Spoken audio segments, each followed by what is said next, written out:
पंडित जी, सबसे पहले तो हमारे दर्शकों को ये बताएं कि किस तारीख को किस तिथि का श्राद्ध है। देखिए, श्राद्ध के दिनों को महालया कहते हैं। क्या कहते हैं? महालया। श्राद्ध के दिनों को महालया कहते हैं, महालय।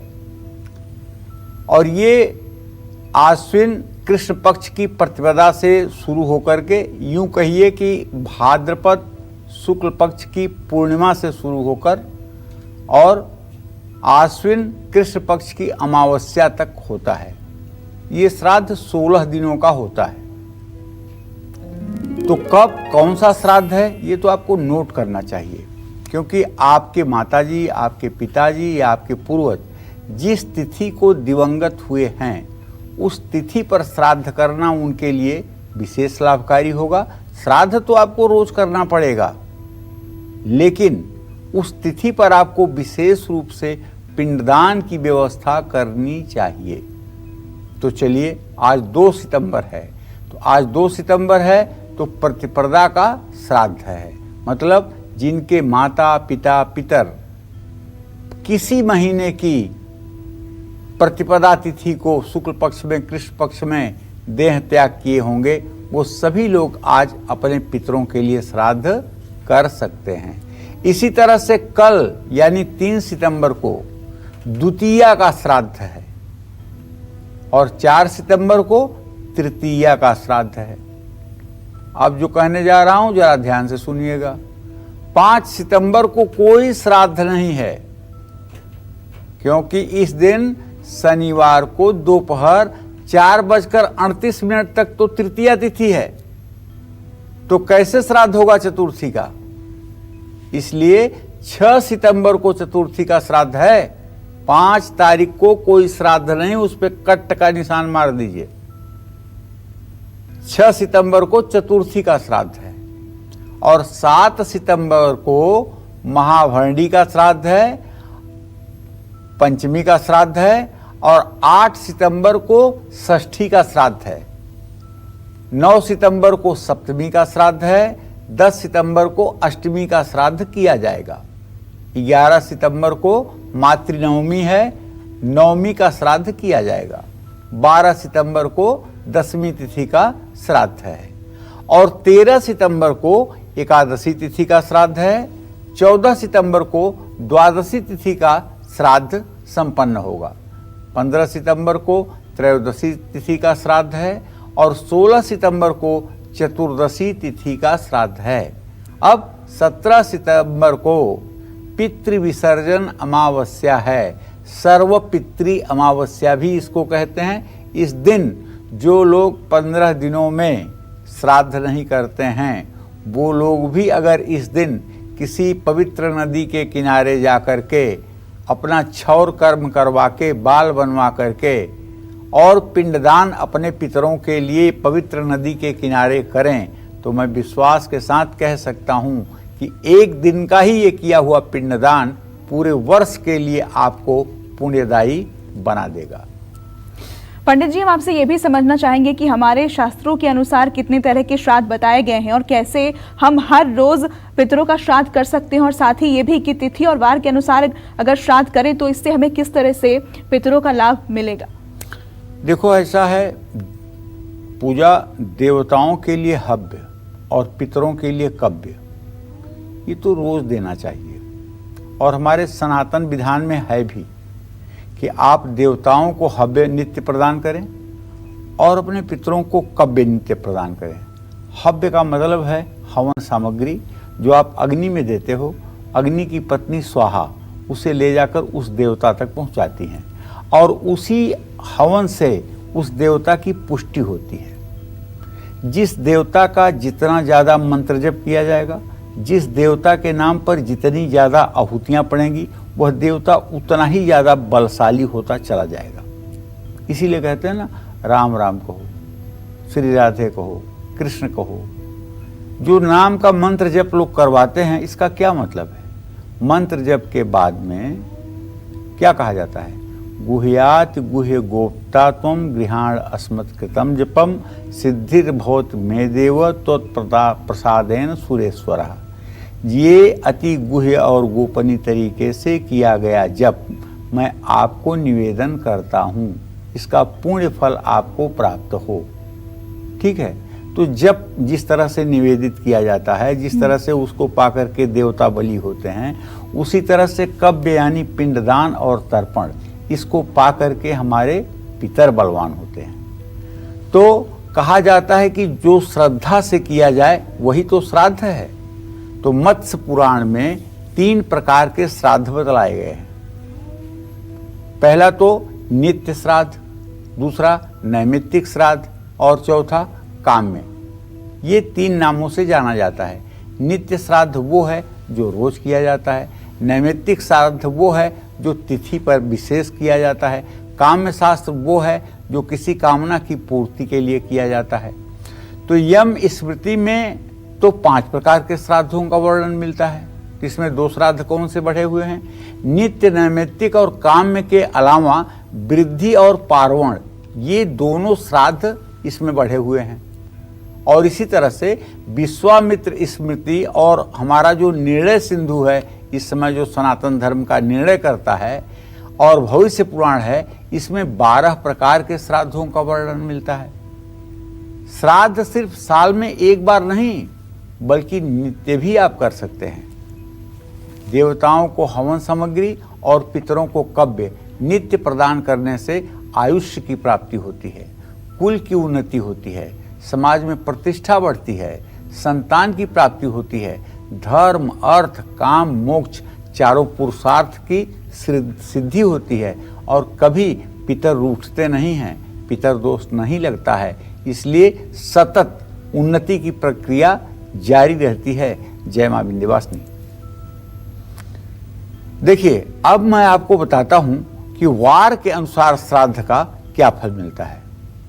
जैसे सोमवार को श्राद्ध करने से तो आपका सौभाग्य बढ़ेगा, मंगलवार का श्राद्ध आपको विजय दिलाएगा। इसी तरह से अगर बुधवार के दिन आप श्राद्ध कर रहे हैं तो आपके कामना की सिद्धि होगी, गुरुवार को श्राद्ध कर रहे हैं तो बुद्धि और विवेक बढ़ेगा, शुक्रवार को अगर श्राद्ध कर रहे हैं तो धन प्राप्ति होगी, और शनिवार को श्राद्ध करने से आयुष्य में वृद्धि होती है, और रविवार को श्राद्ध करने से आरोग्यता मिलती है, निरोग जीवन सफल होता है। अब मैं आपको बताता हूं कि कृष्ण पक्ष की तिथियों के अनुसार श्राद्ध का क्या फल होता है। पहले तो ये बता दूं, बहुत से हमारे लड़कियां, बहुत से ऐसे लड़के मिलते हैं, जब कहते हैं अच्छा कृष्ण पक्ष कब होगा, शुक्ल पक्ष कब होगा, तब शर्म आती है हमको। यार हम अब ऐसे भारत में पैदा हुए हैं जहाँ के लड़के, जहाँ के लड़कियाँ अब कृष्ण पक्ष और शुक्ल पक्ष नहीं जानते हैं। इतना ज़्यादा पश्चिमी शिक्षा का अंधानुकरण हो गया है। तो हम सभी अभिभावकों की गलती है। हम सभी अभिभावकों को चाहिए कि अपने छोटे बच्चों को भी ये सिखाएं कि कृष्ण पक्ष कब होता है, शुक्ल पक्ष कब होता है, हिंदी में कितनी तिथियां होती हैं, कितने महीने होते हैं, ये सब चीज़ें सिखानी चाहिए।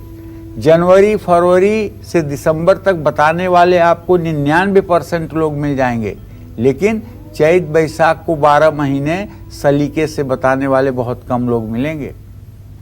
क्यों पूजा, मैं सही कह रहा हूँ? जी पंडित जी। तुम्हें तो आता है 12 महीने का नाम? नहीं आपसे सीख लूंगी अब। हाँ, तो इसीलिए कह रहा हूँ, प्रतिप्रदा के सारा श्राद्ध से उत्तम संतान की प्राप्ति होती है, और द्वितीया का श्राद्ध करने से दिव्य तेजस्वी देवी जैसी कन्या की प्राप्ति होती है। उसके पैदा होते ही घर में सुख, समृद्धि और चांद लग जाता है। इसी क्रम में तृतीया का जो श्राद्ध किया जाता है और त्रयोदशी का जो श्राद्ध किया जाता है, उससे मान सम्मान बढ़ता है। चतुर्थी और नवमी और दसवीं के दिन श्राद्ध करने से पशुओं की वृद्धि होती है, गाय, भैंस, इन सब जानवरों की वृद्धि होती है। और पंचमी का श्राद्ध करने से गुणी संतान मिलती है। षष्ठी का श्राद्ध करने से तेजस्वी संतान और कार्यों में सफलता प्राप्त होती है। एकादशी के श्राद्ध से बच्चों से सुख मिलता है। सप्तमी के श्राद्ध से जमीन का सुख मिलता है। अष्टमी के श्राद्ध से कारोबार में लाभ मिलता है। इसी तरह से द्वादशी के श्राद्ध से सोने चांदी की प्राप्ति होती है। चतुर्दशी के श्राद्ध से युद्ध में अगर आपका कोई स्वजन मारा गया है, पूर्वज, तो उस आत्मा को मुक्ति मिलती है, गति मिलती है। और अमावस्या और पूर्णिमा के श्राद्ध से सब प्रकार की मनोकामनाएं पूर्ण होती हैं। अपनी चर्चा को आगे बढ़ाते हुए बात करते हैं श्राद्ध से जुड़े जरूरी नियमों की। श्राद्ध में किन बर्तनों का इस्तेमाल भूल कर भी नहीं करना चाहिए, श्राद्ध में किन फूलों का इस्तेमाल भी बिल्कुल नहीं करना चाहिए, साथ ही श्राद्ध में कौन सी चीजों का इस्तेमाल आपको जरूर करना चाहिए। आइए जानते हैं इस बारे में पंडित जी से। पंडित जी बताएं नियमों के बारे में। देखिए, श्राद्ध की संपूर्ण प्रक्रिया दक्षिण की ओर मुख करके किया जाता है। कोई शुभ कार्य आपने दक्षिण मुंह करके नहीं किया होगा, लेकिन श्राद्ध जब भी किया जाएगा तो श्राद्ध करने वाले का मुंह दक्षिण दिशा में रहेगा। ठीक है।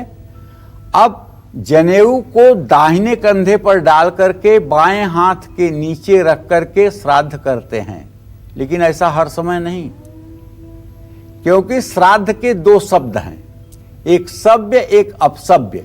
ये पंडित जी लोग कहते हैं जजमान से, हाँ आप सभ्य हो जाइए, अब आप अपसभ्य हो जाइए। तो क्या है सभ्य अपसभ्य? दो अवस्थाओं में श्राद्ध करने का महत्व है, सभ्य और अपसभ्य। अब इसका अर्थ जान लीजिए।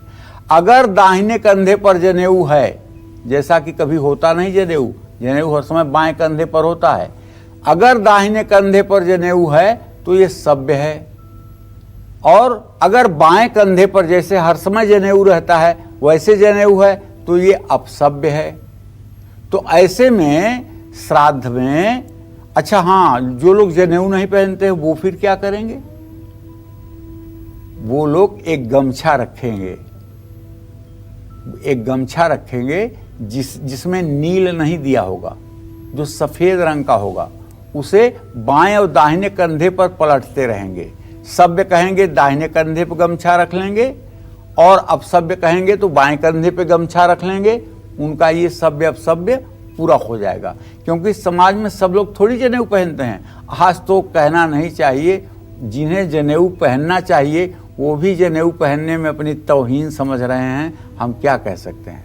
श्राद्ध में दूध, गंगा जल, शहद, सफ़ेद कपड़ा, धोती, अंगोछा, काला तिल, कुश, ये 8 महत्वपूर्ण चीज़ें हैं। श्राद्ध में पितरों को भोजन सामग्री देने के लिए हाथ से बने हुए मिट्टी के बर्तनों का इस्तेमाल करना चाहिए। मिट्टी के बने हुए बर्तनों के अलावा लकड़ी का बर्तन, पत्ता, दोना प्रयोग में लाना चाहिए, लेकिन हाँ, इसमें केले का पत्ता यूज मत करिएगा। श्राद्ध में पितरों को भोजन सामग्री देने के लिए अगर आपके पास चांदी का बर्तन है तो क्या पूछना है, लेकिन श्राद्ध में सोना, तांबा और कांसा, ये 3 चीज का बर्तन इस्तेमाल नहीं होता है। और लोहे या स्टील का बर्तन तो भूल करके भी प्रयोग नहीं करना चाहिए। श्राद्ध में सफ़ेद फूल ही प्रयोग कर सकते हैं। अगर आप चाहें तो कमल प्रयोग कर सकते हैं, लेकिन भूल करके भी श्राद्ध में कदम्ब, देवड़ा, मौलसरी, बेलपत्र, लाल फूल, काले रंग का फूल, तेज सुगंध वाला फूल, ये प्रयोग में नहीं लाना चाहिए। और हाँ, श्राद्ध में तुलसी दल का प्रयोग जरूर होता है, जो शालिग्राम की शिला पर समर्पित किया जाता है। आज पंडित जी आपको श्राद्ध से जुड़े हर सवाल का जवाब दे रहे हैं जो आपके मन में है। पितृपक्ष के अलावा आप हर दिन पितरों का श्राद्ध कर सकते हैं, कैसे, यही बता रहे हैं आपको आज पंडित जी। अब अपनी चर्चा को आगे बढ़ाते हैं और बात करते हैं श्राद्ध के बाकी नियमों की। श्राद्ध में किन चीजों का इस्तेमाल आपको कभी भी नहीं करना चाहिए, श्राद्ध में किस तरह का आसन प्रयोग लाना चाहिए, और श्राद्ध करने वाले व्यक्ति को किन नियमों का पालन करना चाहिए, आइए जानते हैं इस बारे में। पंडित जी बताएं। देखिए, अब मैं सावधानियों के बारे में बात कर रहा हूँ, और ये बात सब अगर केवल आप सुन करके ऊपर से उड़ा देंगे तो मेरा मेहनत बेकार जाएगा। आप नोट भी कर लीजिए। श्राद्ध में शालिग्राम की शिला रख करके उसकी पूजा की जाती है। उस पर तुलसी जरूर चढ़ाना चाहिए, और श्राद्ध में रखे हुए शंख पर भी तुलसी का पत्ता जरूर चढ़ाना चाहिए। और जिस श्राद्ध में शालिग्राम की शिला और शंख नहीं होती है, वो श्राद्ध क्या है? वो श्राद्ध ही नहीं है। श्राद्ध में उड़द, मसूर, अरहर, गाजर, गोल लौकी, बैगन, सलगम, हींग, प्याज, लहसुन, काला नमक, काला जीरा, सिंघाड़ा, जामुन, पिपली, सुपारी, कुल्थी, कैत, महुआ, अलसी, पीली सरसों, चना, मांस, अंडे, इन सब चीज़ों का प्रयोग भूल करके भी नहीं होना चाहिए। और श्राद्ध करने वाला बिना आसन के 1 मिनट भी न बैठे। आसन में कुश का आसन या तृण और लकड़ी का आसन सर्वोत्तम माना जाता है, जिसमें लोहे की कीलें न लगी हों। अगर काठ का पीढ़ा है बैठ तो सकते हो, लेकिन अगर उसमें लोहे की कीलें लगी हुई हैं तो नहीं बैठ सकते हो। ऊनी और रेशमी आसन का प्रयोग आप कर सकते हैं, लेकिन कपड़े के आसन को बिछाने से दरिद्रता आती है। तो श्राद्ध करने वाले व्यक्ति को श्राद्ध से पहले दातून, पान का सेवन, तेल, मालिश, व्रत, भोजन ग्रहण नहीं करना चाहिए। श्राद्ध का तो मतलब ये होता है कि अगर नित्य नैमित्तिक श्राद्ध कर रहे हैं तब तो ठीक, लेकिन अगर किसी एक दिन श्राद्ध कर रहे हैं, जैसे आपको त्रिपिंडी श्राद्ध करना है, नारायण बलि करना है, तो जैसे आज श्राद्ध करना है तो कल शाम से ही आपको भोजन छोड़ देना चाहिए, केवल फल पर रहना चाहिए और अपने पैसे से तो कुछ भी नहीं खाना चाहिए। श्राद्ध में श्रीखंड, सफ़ेद चंदन, खस, गोपी चंदन का प्रयोग आप कर सकते हैं। श्राद्ध में कस्तूरी, लाल चंदन, गोरोचन का प्रयोग नहीं होना चाहिए। श्राद्ध में अग्नि में अकेले घी नहीं डालना चाहिए। इन बातों को अगर आप दिमाग में रखेंगे तो कभी श्राद्ध में गलती नहीं होगी। कर्मकांड दुधारू तलवार है, सीधे चलेगी तो दुश्मन को मारेगी, उल्टे चलेगी तो आपको ही मारेगी। इसी तरह से अज्ञानतावश किया हुआ श्राद्ध पितरों को अधोगति में भी डालता है, ये ध्यान दीजिएगा। और चर्चा को आगे बढ़ाते हैं, जानते हैं कि तीर्थ स्थलों में कैसे श्राद्ध करना चाहिए और श्राद्ध में किन चीजों का दान करना चाहिए, साथ ही श्राद्ध में किन नियमों का पालन हमें जरूर करना चाहिए। पंडित जी बताइए।